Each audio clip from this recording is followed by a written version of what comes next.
J'ai eu cette volonté dès le départ de travailler avec l'international, donc Pas le j'ai choix, eu quoi. cette envie de parler anglais. Je pouvais créer plus, c'était vraiment dans mon univers.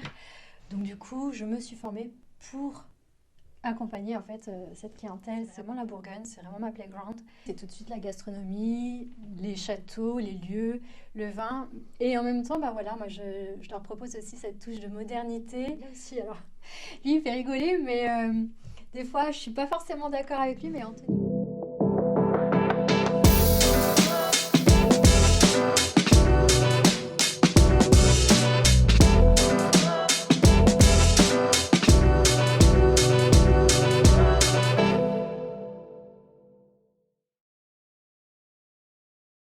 Bonjour Laura, Bonjour Jérémy, comment ça va? ça va très bien, merci et Bon toi? bah super, ça va très bien, merci. Changement de décor, aujourd'hui on a un petit peu improvisé pour le podcast, on est chez toi à Dijon Oui, tout à fait. et j'en ai profité comme je travaille là ce soir, je me suis dit tiens je vais aller passer voir Laura et on va discuter un petit peu, passer un petit moment ensemble. J'imagine que tout le monde te connaît pas, est-ce que tu peux nous parler un peu de toi, nous dire qui tu es, te présenter en quelques mots? Oui, alors moi je suis Laura, je suis fondatrice de l'agence El Burgundy Weddings. C'est une agence de wedding planner donc pour les mariés et en même temps je suis maman, je suis une épouse et voilà. Top quoi, Oui, ok, top. femme comblée quoi. Exactement. Ok, top, top. Alors, toi, je sais que tu as une spécialité quand même, tu es plutôt orienté mariage internationaux. Est-ce que tu peux nous parler un peu de ça, de comment ça t'est arrivé? Est-ce que bah, c'était tombé dessus par hasard? Est-ce que toi, tu as cherché vraiment à développer cette clientèle-là? Comment ça s'est passé? C'est quelque chose qui vibrait déjà en moi dès le départ. Quand j'ai voulu tout de suite être wedding planner, je savais quelle clientèle, quel couple je voulais en fait accompagner. Et automatiquement, c'était l'international parce que c'est quelque chose où je pouvais créer plus. C'était vraiment dans mon univers. Donc du coup, je me suis formée pour accompagner en fait cette clientèle, ce couple-là. D'accord. Donc toi, tu es plutôt quand même sur une clientèle assez haut de gamme. C'est quand même ça ta cible. Et plutôt du coup en Bourgogne, comme toi tu es sur Mhm. Dijon, ou est-ce que c'est une clientèle un peu internationale que tu peux aller chercher à l'étranger? Comment ça se passe? Au départ, c'est vraiment la Bourgogne, c'est vraiment ma playground.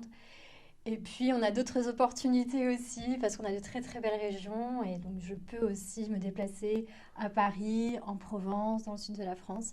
Mais c'est vrai que j'ai quand même cette Bourgogne avec moi. Donc, du coup, Cette Bourgogne dans ton cœur, je la quoi. développe. Ouais. Ouais. Et puis bah c'est vrai qu'on a quand même ici en Bourgogne, beaucoup de lieux sympas. Exactement. Et puis c'est un peu la France que les étrangers recherchent, c'est-à-dire qu'il y a Paris, et puis après il y a aussi ben, tout ce qui est Burgundy hein, pour les étrangers, le vin, le fromage, etc. Le Exactement. terroir, c'est vraiment ce qu'ils aiment bien. Donc j'imagine que ouais, il y a certains clients qui veulent venir se marier Voilà, ici, quoi. cette authenticité, c'est tout de suite la gastronomie, les châteaux, les lieux, le vin. Et en même temps, voilà, je leur propose aussi cette touche de modernité, ce peps, cette French touch, l'élégance, ce raffinement qu'on peut trouver aussi en Bourgogne. Ok, ok, top, top. Et alors, comment tu fais ton acquisition? Parce que j'imagine que ça doit pas être facile d'aller chercher des clients à l'étranger. Bon, j'imagine que tu as des clients quand même français, on en parlera un Mhm, petit peu plus tard. bien sûr. Mais tout ce qui est acquisition clients à l'étranger, comment tu fais pour aller les chercher et surtout les rencontrer? Comment ça se passe? C'est de la visio? Tu vas toi te déplacer là-bas, eux ils viennent en France? Comment ça se passe? Alors déjà, une partie, c'est vraiment la communication qui est vraiment primordiale, où j'ai un site internet, où j'ai quand même un carnet d'adresses avec des blogs qui sont vraiment positionnés à l'international, et notamment les Américains. Ok, C'est vraiment cette communication-là qui me fait enfin, voilà, qu'ils viennent vers moi. Et puis pour tout ce qui est accompagnement, comme les Américains ne peuvent pas venir tout le temps en France, ouais, j'imagine. on est en fait, je les rencontre en visio, on échange en visio. Des fois, ils viennent une à deux fois dans l'année, soit pour découvrir le lieu, soit pour faire des dégustations à traiteur. Des fois, ils ne peuvent pas le faire, mais tout ça, on peut le faire en visio. Maintenant, avec la nouvelle technologie, c'est beaucoup plus simple. D'accord. Donc ouais, tout ce qui est dégustation, par contre, s'ils se déplacent pas, j'imagine qu'il n'y a pas de box sur des traiteurs de ce niveau-là, il n'y a pas de box que tu peux envoyer là-bas. De Non, toute pas du façon, ce tout. sera. Là, vraiment, là, c'est vraiment, là, je les accompagne aussi dans la dégustation. C'est-à-dire que s'ils ne peuvent pas venir, c'est à moi, en fait, d'aller faire la dégustation. Je sais exactement ce qu'ils veulent. Je les comprends. Je sais ce qu'ils veulent, leurs besoins, leurs attentes. Ok. Et donc là, je suis là pour ça aussi. D'accord, ça c'est top, c'est la partie cool du boulot, quoi. Aller Sympa, déguster ouais. pour les gens, c'est C'est quand même sympa. plutôt pas mal. Ok, donc tu me disais beaucoup, clientèle américaine était très présente là-bas, donc j'imagine que tu as fait beaucoup de référencement là-bas, Exactement. SEO, SIA, du référencement payant ou juste du référencement plutôt classique Classique. d'accord, Pour ok, l'instant, classique. On a fait aussi pas mal ce que j'appelle des shootings éditoriaux pour vraiment présenter mon travail, ma signature, ce que je peux leur véhiculer. Et donc, du coup, c'est à travers les blogs internationaux aussi où je suis présente. ok. Et donc comment ça se passe? Tu te positionnes sur quoi comme mot-clé? Mariage en France, French wedding Souvent, ou... c'est en effet, c'est mariage en France, destination wedding. C'est vraiment ces principaux mots-clés qui ressortent. On est aussi sur l'élégance, French, French wedding touch, tout ça. dentistry, voilà. Ouais, Ok. exactement. Et pas trop galère d'aller chercher le marché américain, parce que j'imagine que tu C'est n'étais pas long, toute seule. Ouais, ça doit prendre un peu de temps, c'est long, il faut être... parce que tu dois pas être la seule. Enfin, il y a le monde entier qui veut aller chercher les Américains, donc exactement, c'est une belle clientèle. après Donc, le monde entier n'a pas la chance d'être français non plus. mm, Donc, mais bon, j'imagine qu'il y a quand même les Italiens qui doivent être sur le coup. Il doit y oui, avoir, voilà, enfin tous elles les sont... endroits qui sont assez jolis et qui font un peu rêver Exactement. à l'international. Je pense que les mecs Ouais. sont dessus. J'ai vraiment cette chance aussi qu'en Bourgogne, c'est pas forcément très bien développé. On a quand même de la demande, beaucoup de demandes, mais peu développé. Donc j'ai cette chance-là d'être une des pionnières en France, enfin en Bourgogne, et être basée en Bourgogne voilà, pour les Ouais, accompagner. c'est ça, parce que j'imagine que Ouais. toutes les wedding planners un peu du coin vont pas forcément chercher cette clientèle-là, quoi. Voilà, ok. Ok, ok, top. Donc plutôt clientèle américaine, après un peu d'anglo-saxon, j'imagine. Je sais qu'on avait fait un mariage ensemble, c'était quoi? C'était des Anglais? Non, c'était des Anglais et Américains. Ah américain. ouais, c'était une Anglaise américaine, ouais. Elle C'est était ça. américaine, lui était anglais, ouais. Ok, ok, ok, d'accord, top. Et un peu de français quand même? C'est quoi le Oui. pourcentage France? Alors au départ, je voulais faire 50% international, 50% francophone. Et en fait, plus j'avance en fait dans ce milieu, et en fait c'est plus 80% international et 20% francophone. D'accord. Hormis là en 2024 où j'ai plus de français que D'accord, donc t'as rechangé international en un peu 2024. le curseur. C'est, voilà, il faut s'adapter en fonction des années, mais voilà, en particulier c'est plutôt international. Et du coup, pendant le Covid, alors c'est la prochaine question, est-ce que tu étais déjà là pendant le Covid? Parce que j'imagine que mariages internationaux pendant le Covid, ça devait être quand même compliqué. Déjà, les mariages Ouais. classiques, c'était compliqué. Toi, tu étais déjà wedding planner ou pas encore Pas à cette encore. époque? D'accord, ok. En fait, j'ai commencé à vraiment me former, me positionner à wedding planner en 2019, mais à créer en fait ma boîte, c'était vraiment fin 2020, début 2021, donc c'était juste après. Juste après la grosse vague de Voilà, Covid et j'ai là où ça attendu. commençait un peu Ouais. à... Ouais, Ça m'a permis en fait ce moment-là ouais, de me ok. former, de savoir en fait ce que je veux réellement faire. Ça t'a permis d'épurer un peu le marché parce que j'imagine qu'il y a deux, trois wedding planners qui ont disparu pendant ce Je temps-là. pense, ouais, ça a fait pas mal de tri, mais pas que dans ce métier-là. Ouais, dans Mm. beaucoup de métiers. Ok, bon top, bon bah c'est bien, c'était couillu quand même de se lancer en tant que wedding planner. C'est vrai que moi j'ai toujours beaucoup d'admiration pour les gens qui se sont lancés dans l'événementiel après le Covid. Bon, moi je suis là, ça fait 15 ans, donc bon, bah, de toute façon on n'avait pas trop le choix, fallait bien reprendre, mais c'est vrai Ouais. que si j'avais pas été magicien avant le Covid, je sais pas si je serais devenu magicien après le Covid, quoi. C'était quand même un peu dangereux, mais bon. Ok, top. Et alors, c'est quoi ton background avant? Parce que donc là, c'était il y a allez, en gros 2 ans, quoi, 2, 3 ans maintenant, on est en 2024. Qu'est-ce que tu as fait avant? Tu t'es sorti de l'école, tu es devenu wedding planner ou tu as travaillé? Non, pas du tout. Bah, déjà, j'ai 34 ans, donc j'ai quand même un petit peu D'accord. de maturité professionnelle. Je viens d'un milieu en fait de santé, Ok, juste pour la sécurité, voilà, faire des études, mais c'était pas forcément ce qui me faisait vibrer. Et en fait, j'ai toujours voulu travailler dans le milieu de l'événementiel et notamment le mariage.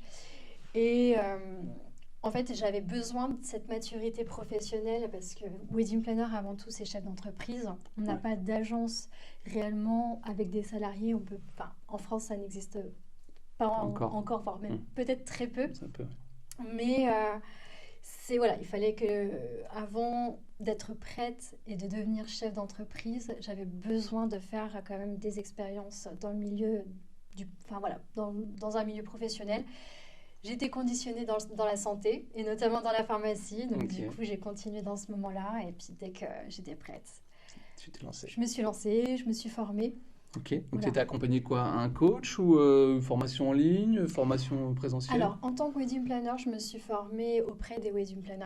Ouais, Donc, je savais enfin, pour moi, je savais qui je voulais en fait déjà cibler. Ok. Donc j'ai cherché en fait les wedding planners qui pouvaient m'apporter en fait voilà, l'expérience, qui pouvaient me former dans ce type de clientèle-là. Donc c'était en Provence notamment. Ensuite, donc ça c'est la partie vraiment métier wedding planner. Mhm.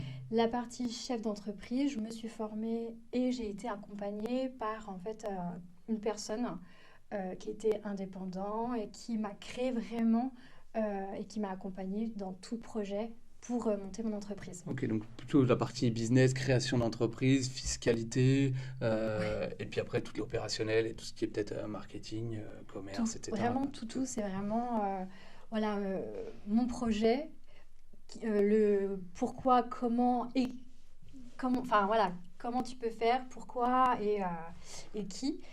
Et puis, ben voilà, tout le côté administratif, tout le côté personnel, parce que aussi, il faut savoir quand on monte une entreprise, il faut quand même se connaître. Ouais, ouais.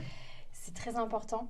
Et puis, voilà, tout ce côté business plan, les choses que je ne savais pas, on n'est pas du tout formé, On n'est pas formé en France pour pas ça, du c'est tout. vrai qu'on n'a pas de... ouais, ouais. L'école nous amène pas ces outils-là, et donc c'est vrai que... Et puis même les écoles, les écoles traditionnelles, que ce soit HEC, etc., ça te forme pas vraiment à monter des boîtes.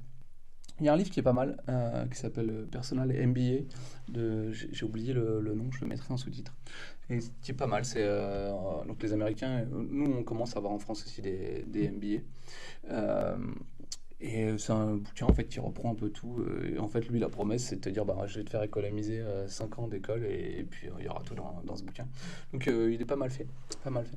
Ok, donc toi, bah oui, donc tu t'es fait accompagner et c'est peut-être aussi ce qui t'a permis d'aller sûrement beaucoup plus vite par rapport à quelqu'un qui aurait essayé de se lancer tout seul et Je puis pense. d'aller un peu à tâtons tout seul. Ouais, je pouvais pas. Je pouvais Ouais. pas être toute seule. Je ne savais pas où il fallait aller, comment il fallait aller. Euh, on n'a pas appris ça, donc du coup, c'est pour ça que j'ai Puis, voulu être soutenue pour puis c'est être important, alors accompagnée. c'est peut-être aussi le fait, tu disais, tu as 34 ans, c'est peut-être le fait que tu te sois lancé un peu, enfin, pas tard, hein, parce que 30 ans c'est pas tard pour se lancer, mais tu avais déjà une maturité pour Exactement. comprendre que tu avais besoin d'être accompagné. Et c'est vrai que je vois beaucoup de gens partir. Et enfin, ça ne viendrait pas l'idée de monter dans un taxi et de dire bah, on va où, bah, je sais pas. Et il y a plein de gens, ils montent une boîte, mais ils savent pas vraiment où ils veulent aller, ils n'ont pas d'objectif ni à 1 an, ni à 10 ans, ils ont pas vraiment un why qui les anime. Et voilà, ils vont un peu, ils vivotent, ils essayent une opportunité après une autre, etc. Donc c'est vrai que c'est important de se faire accompagner, d'avoir une stratégie, d'avoir un plan. Dire bah, voilà, tu vas aller là, et ben, on va prendre telle route et on va pas se disperser, on va aller comme ça. Ok, top, top. Et donc cette personne-là, lui, t'a accompagné, mais par contre, tu me disais que tu fais beaucoup de référencement. Comment ça se passe? C'est toi en interne Non, ou t'as une agence c'est que tu aussi délègues? quelqu'un pareil, c'est chacun son métier. Mhm. Je ne suis pas du tout compétente ni experte dans ça, donc je préfère avoir une personne de confiance Pour pour déléguer ça. amener quoi. Voilà, Ok, donc lui, il exactement. s'occupe de toute ta stratégie marketing Ouais, et toute ta communication. exactement. Ouais, ok. Top, top, top. Réseaux sociaux aussi, animation des réseaux sociaux. Alors, réseaux sociaux, Instagram, c'est ma patte. D'accord, ok, c'est toi Parce qui que je gères. veux vraiment que ça soit fait comme il faut, comme je l'entends, et il faut que ça soit moi. Ouais, Je d'accord. pense qu'on est plus dans... C'est plus personnel, en fait, les Mhm. réseaux sociaux. Ouais, ouais. Mais tout ce qui est site, communication, le reste, hors réseaux sociaux, Ouais. c'est une agence. Ouais. Donc rédaction d'articles, etc. C'est lui Ouais. qui gère tout ça. Ok, Ouais, ouais. top, top, top. Bon, bah ça c'est bien. Au moins tu as ton acquisition client qui est Ouais. faite. Et après, est-ce que tu as d'autres, mis à part ça, tu as d'autres types d'acquisition clients? À part, bon, j'imagine le bouche à oreille. Après, est-ce que tu as un peu des lieux, des partenariats avec des Oui, on lieux? a des lieux partenaires voilà, qui ont aussi besoin d'être accompagnés avec des wedding planners pour créer vraiment le projet du mariage, parce qu'ils ne sont pas wedding planners, et puis ça permet aussi d'avoir une belle complémentarité ensemble. Donc, on a des lieux partenaires aussi. Ok, d'accord. Bon, bah, donc, ouais. Donc, acquisition client, un peu de bouche à oreille, beaucoup de référencement, des lieux partenaires. Tu démarches un peu? T'as une partie commerciale ou pas du tout? Plus du tout. Plus du tout? Je n'ai plus besoin. D'accord, ça c'est bien. Ça veut dire que t'es Pour arrivé. l'instant, j'en ai plus besoin. Ok, mais il y a une époque, tu démarchais. Oui, c'est long, hein. Ouais. C'est long. Oui, tu me disais, tu as arrêté le démarchage, et c'est vrai que dans ton milieu B2C, c'est quand même pas facile d'aller démarcher parce que tu peux pas savoir vraiment qui va, qui va se marier quand. Donc, à part. Si, peut-être tu fais un peu de salon du mariage ou. Non, Non. tout simplement, c'est pas ma clientèle cible, et puis non, Mhm. Oui, ils sont pas dans je ton vibre avatar pas client. du tout dans Dans ce ça. genre-là. Ouais, Non. ouais, ok. Ok. Bon, oui. Puis, bah, c'est sûr que si ton avatar est pas là-bas, il n'y a pas de sens, il y a pas Oui, de c'est sens à ça. y être non plus. C'est un investissement à la fois financier, à la fois aussi au niveau de l'énergie. Ouais. Donc il faut, voilà, faut se poser les bonnes questions. Oui, c'est ça. Et puis après, aller chercher si c'est pour être en concurrence avec tous les wedding planners de la région, il n'y a peut-être pas trop de sens. Ok, top. Donc mariage.net non plus, t'es pas dessus? Non. Non, d'accord. J'ai quand même une petite... T'as une petite encart un gratuite. petit voilà. Parce que voilà, c'est juste pour le référencement. C'était bien au début, mais franchement, T'as plus c'est trop pas du besoin, tout quoi. ma cible. Je me rends pas compte, après, il y a beaucoup de concurrence en Bourgogne sur des wedding planners. On est quelques-unes, mais ce qui est bien, c'est qu'il y a vraiment de la place pour tout le monde. Au niveau Bourgogne, c'est pas encore bien développé et pourtant on a du potentiel. On n'est pas beaucoup. Ouais, bah, tant mieux. Donc voilà. Tant mieux pour toi.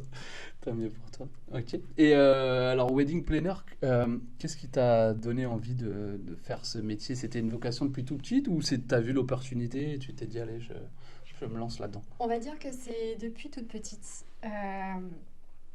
C'est quelque chose que, en fait, j'attendais tous les samedis pendant la saison du mariage.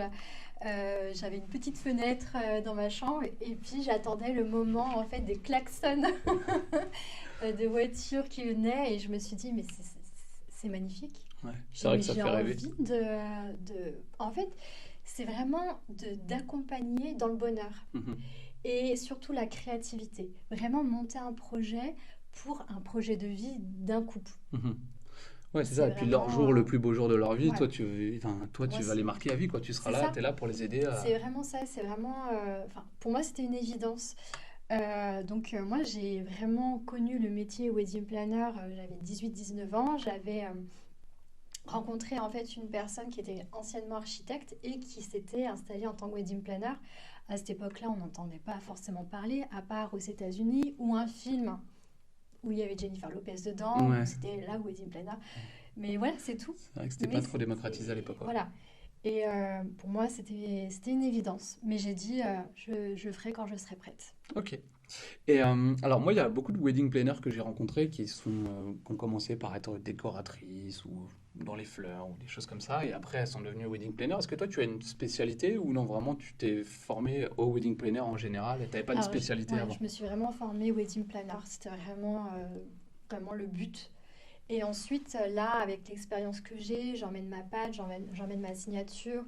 J'ai quand même une certaine créativité qui se fait, que j'avais toujours, mais qui se dévoile de plus en plus. Mhm. Et j'ai envie aussi d'emmener ça parce que c'est ça aussi qui crée la signature de mon agence, de mon entreprise.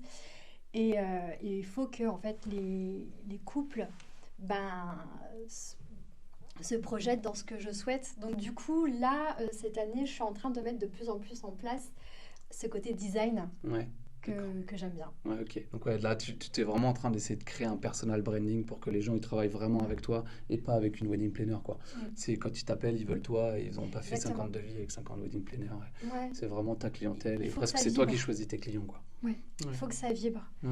Et dans les deux sens. Il faut que moi, je leur corresponde aussi à leur façon d'être et vice-versa. Mhm.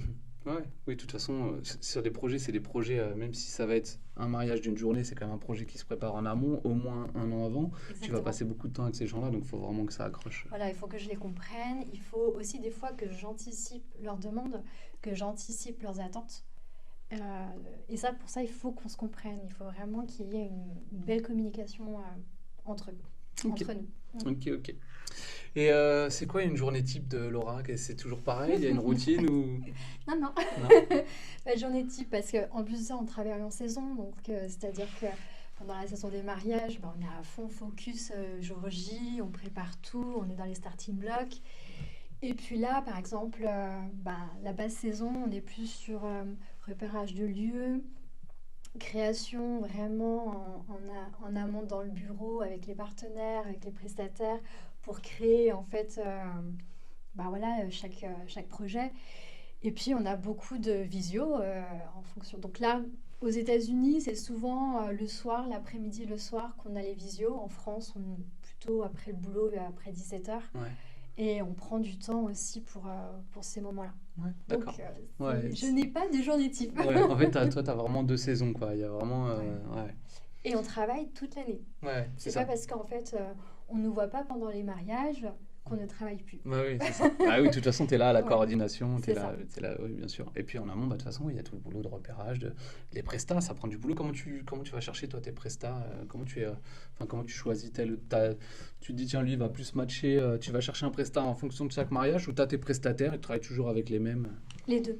deux. Les deux, souvent, on a par exemple des postes qui sont des postes assez phares où on prend toujours les mêmes parce qu'on a confiance. Et puis, moi, je cherche toujours ces demandes de haut de gamme, la qualité, des codes de haut de gamme qui sont importants aussi et j'ai envie de donner euh, à mes mariés. Ça, c'est vraiment, voilà, Mm. je les ai. Après, bon, on a toujours des nouveaux parce que ça change tellement. Donc du coup, on a aussi l'opportunité de rencontrer d'autres professionnels. Mais il faut aussi qu'il y ait ce côté personnel, ce feeling, parce que je construis quand même une équipe pour le jour J. Donc j'ai besoin aussi d'avoir de bons feelings entre Ouais, c'est ça. professionnels. Et que ça matche le jour J, Ça parce match. que si le DJ il s'entend pas avec le photographe il s'entend pas avec le vidéaste, etc., Mm. c'est compliqué. Mm. C'est très compliqué. Ouais. Ok. Puis moi, en fait, c'est vraiment l'équipe, hein, c'est la famille du jour J. Oui, c'est ça, c'est que tout le Donc, monde va être là, tout le monde va il être faut que le ensemble. photographe, le vidéaste, le traiteur, il faut vraiment qu'il y ait une belle vibration ensemble. Ok, ok. Top, top. Si toi tu devais donner, donc tu me disais que tu t'es fait accompagner, si toi tu devais donner un conseil, je sais pas, tiens, moi j'ai envie de me lancer en wedding planner, qu'est-ce que tu me donnerais comme conseil? Euh, Déjà, c'est de créer pourquoi tu veux être wedding planner, son why. C'est Mhm. très important, être aligné avec ce que tu as envie de faire. Je trouve qu'en fait, on n'en parle pas assez ici en France, de savoir vraiment ce que tu veux faire. Donc, ouais, wedding planner, pourquoi? Pourquoi? Dis-moi ton pourquoi. Ouais, Et ensuite, qu'est-ce que tu veux faire en tant que wedding planner? Qu'est-ce qui te fait vibrer par rapport à ça? Et ensuite, se former. Mais se former, il y a beaucoup de formations de wedding planner. Ce sont souvent des wedding planners qui sont chefs d'entreprise, qui créent leur propre centre de formation et qui ont leur propre vision du mariage et du métier. Et il faut les rencontrer, savoir si ça match ou pas et si c'est vraiment en fait la vision que tu souhaites avoir aussi pour toi. C'est très important parce que des fois tu peux être déçu, mais en fait wedding planner on n'a pas de diplôme, c'est pas ouais. voilà. Donc on a une base. Après il faudra on va dire se modeler, créer en fait ta propre vision du métier. Provision et vérifier que la personne qui t'accompagne est alignée, toi, avec tes valeurs, avec ton why, Exactement. comme tu disais. C'est Mm. Simon Sinek, c'est un conférencier américain qui avait écrit un bouquin qui s'appelle Commencer par le pourquoi, qui développe beaucoup sur le why, en fait, qui explique que toutes les grosses sociétés qu'on cartonné, comme Apple, etc., en fait, elles ont tout un pourquoi très fort. Et donc, ouais, c'est important parce que si tu sais pas pourquoi tu le fais, tu seras pas vraiment motivé, tu n'auras pas Non. d'objectif. Donc, ouais, vraiment, je pense un why assez fort. Ensuite, un avatar client. Et puis après, bah, là, tu Voilà peux le commencer à persona, ouais. développer ta stratégie. C'est vraiment la base. Mm. Parce qu'on ne Mm. travaille pas pareil sur des mariages de luxe et sur des mariages, je sais pas, champêtres. C'est pas la même clientèle et ça sera pas les mêmes lieux, ça sera pas les mêmes prestats, ça sera pas. Ok, top. Et comment t'organises toi euh, ton organisation de mariage? Est-ce que t'as une trame, t'as quelque chose ou c'est toujours vraiment aléatoire, c'est toujours différent? Ou t'as quand même une structure? Non, j'ai vraiment une méthodologie de travail. Je travaille toujours en fait avec la même base. Mhm. Après, comme je dis, chaque couple est différent, chaque couple est unique et il faut savoir s'adapter. Wedding planner, c'est l'adaptation. Ouais, Tout le temps, en on permanence. s'adapte tout le temps. C'est vraiment donc c'est pareil. Là, par exemple, j'ai plusieurs projets de mariage, mais je vais m'adapter. Je vais pas dire non, il faut faire ça comme ça. Ok, bon, on a une base, mais c'est surtout en fait les couples qui vont en fait t'emmener où ils veulent. Ouais. Après, il faut savoir les éduquer, il faut savoir en fait les amener, les conseiller, les accompagner, mais il faut pas être focalisé sur la méthodologie de travail, les documents, le planning, sachant que l'organisation dans notre métier prend un tiers, voire un quart Mm. enfin voilà, de tout le métier. Mm. Donc non, c'est de l'accompagnement. Ouais, vraiment. Et puis être flexible parce que Il faut être très flexible. tout le monde ne travaille pas de la même manière. En plus, en B2C, c'est ça qui est compliqué, c'est que personne vraiment pense. C'est pas comme en B2B où tu as vraiment un avatar client et tout le monde se ressemble. Je sais pas, tu es spécialisé dans l'organisation d'événements pour les banques. Globalement, tous les banquiers ils pensent à peu près pareil, ça va être Ouais. assez simple. Là, les mariés, tu peux avoir de tout et n'importe Non, quoi, en c'est plus de compliqué. ça, il y en a qui savent pas gérer leur stress. Il y en a, au contraire, ils sont très, on va dire, il faut les bousculer. Mhm, Euh, mais non, voilà, c'est avant tout humain. C'est un mhm. métier vraiment très humain, donc c'est pour ça qu'il faut aussi beaucoup, enfin, voilà, s'adapter, euh, savoir en fait écouter et puis pas forcément le prendre pour soi. Ouais. Parce qu'en fait, quand on ne sait pas gérer le stress, on a l'impression que ben, voilà, tout va mal. Et non, il faut s'adapter, enfin, voilà. Ok. Ouais. En plus, je rajoute à ça la barrière de la langue parce que forcément, alors si tu travailles avec des anglo-saxons, bah faut que toi ton anglais soit bon.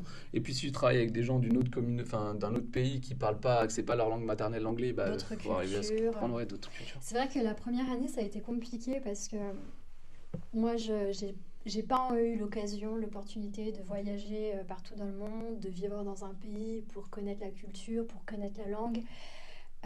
Ça, je le fais en fonction de mon expérience ici en France. Ouais. Et la première année, c'est vrai que ça a été compliqué parce que je comprenais pas pourquoi ils réagissaient comme ça. Mais en fait, non, il faut pas, c'est pas grave. Ouais, c'est juste leur C'est culture, c'est comme pas- ça chez eux, quoi. Voilà, il faut Ok. s'adapter. Ouais, c'est ça, flexibilité. C'est ça. Et l'anglais, donc du coup, toi tu parles bien anglais, t'as appris pour être wedding planner, tu parlais déjà anglais Pas du avant? tout. Non? À part le même niveau à l'école en Ouais. troisième, Ouais, donc niveau voilà. très bas, quoi. Donc niveau très très très bas.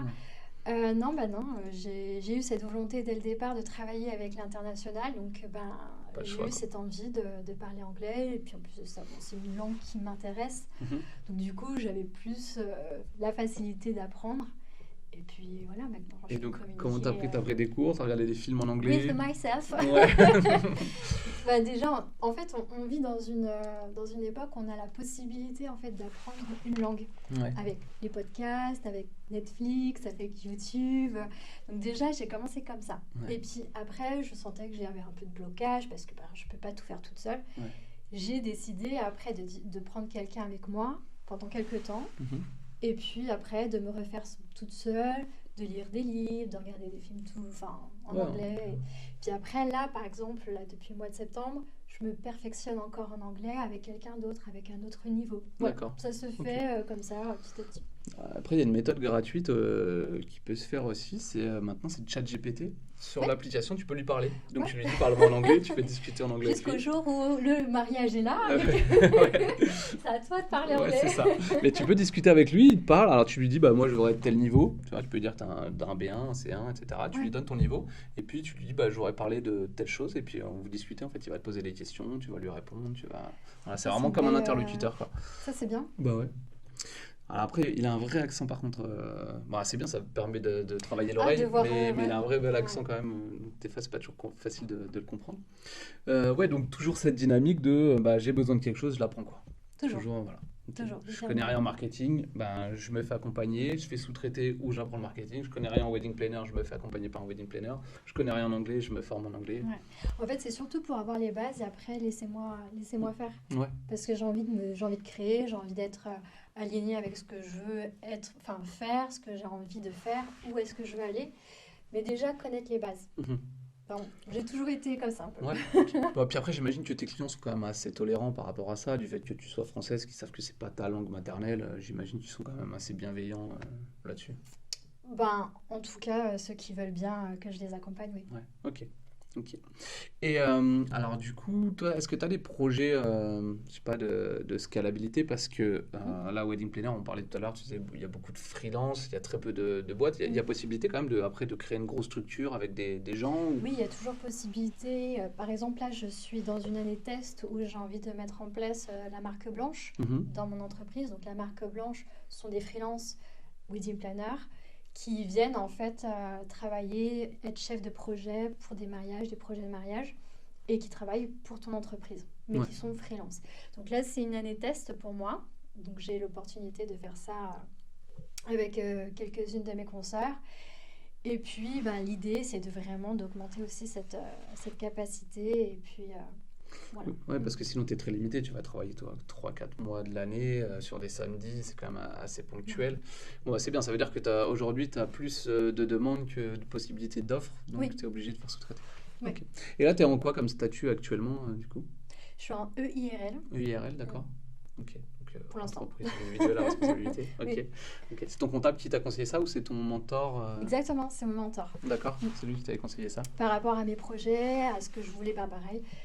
Comment te vois-tu dans 3 ans, dans 5 ans, dans 10 ans? Donc on commence Ouais. par ça.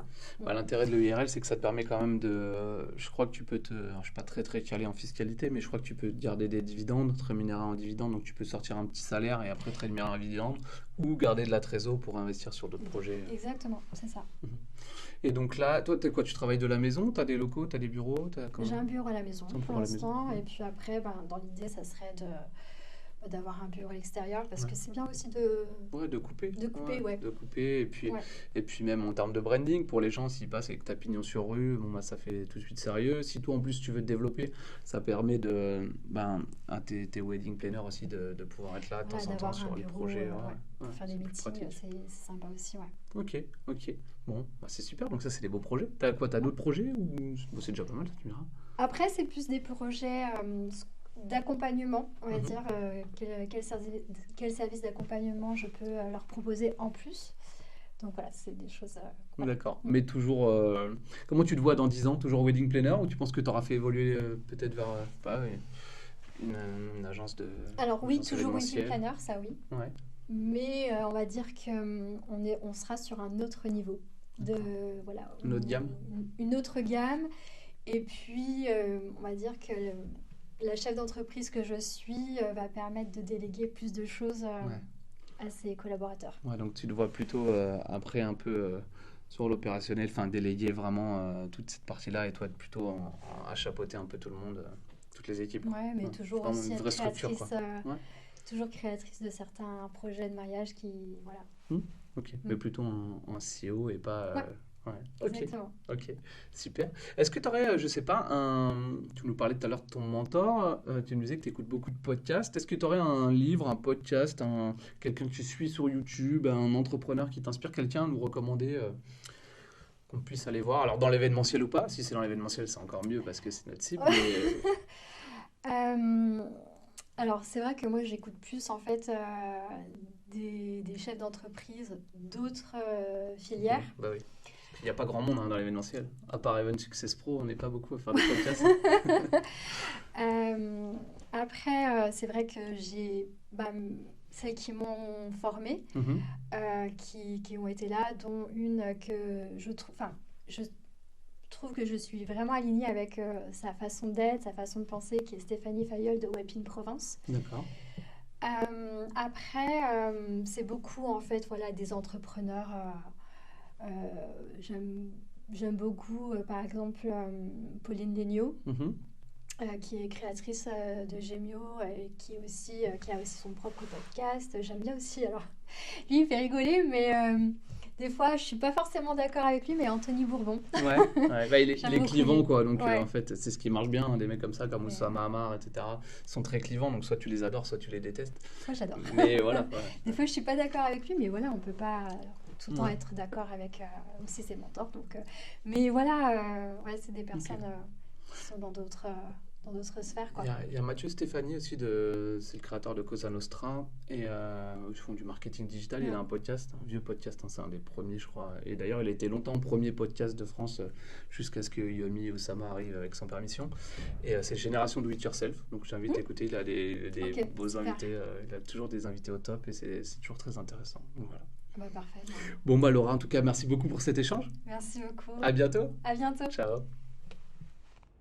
Merci d'avoir suivi cet épisode jusqu'au bout. Si ça t'a plu, n'oublie pas de liker, t'abonner, ça c'est pour l'algorithme, et surtout de partager à des gens de l'événementiel que ça pourrait intéresser. À bientôt.